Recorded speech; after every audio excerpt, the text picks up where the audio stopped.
नमस्कार दोस्तों, मैं संदीप धनोरी हाजिर हूँ एक और नई कहानी के साथ। आशा करता हूँ आपको पसंद आएगी। आज मैं आप सबको एक ऐसी कहानी सुनाने वाला हूँ जो एक दुखी गरीब आदमी और भगवान बुद्ध के बीच की कहानी है। इस कहानी से आप सबको बहुत कुछ सीखने को मिलेगा। एक बार गौतम बुद्ध एक गांव में लोगों को संबोधित कर रहे थे। लोग अपनी परेशानियों को लेकर उनके पास जाते और उनका हल लेकर खुशी खुशी वहां से लौटते। उसी गांव में सड़क के किनारे एक गरीब व्यक्ति बैठा रहता था और धर्म सभा में जाने वाले लोगों को ध्यान से देखता रहता था।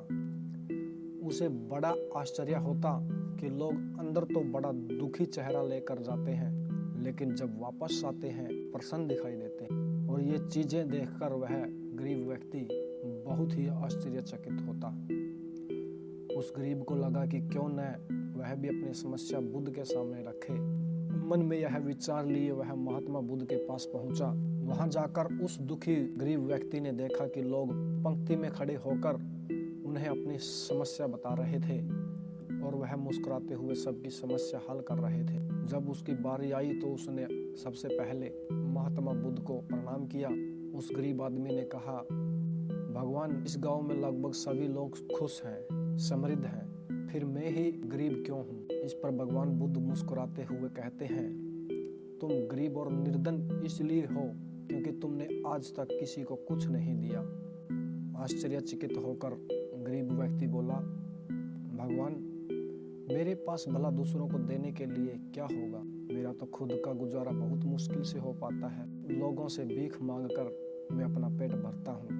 इस पर भगवान कुछ देर शांत रहे और फिर बोले, तुम बहुत अज्ञानी हो। औरों को बांटने के लिए भगवान ने तुम्हें बहुत कुछ दिया है, मुस्कुराहट दी है जिसे तुम लोगों में आशा का संचार कर सकते हो, मुंह से दो मीठे शब्द बोल सकते हो, दोनों हाथों से लोगों की मदद कर सकते हो। ईश्वर ने जिसे यह तीन चीजें दी हो वह कभी निर्धन और दुखी नहीं हो सकता।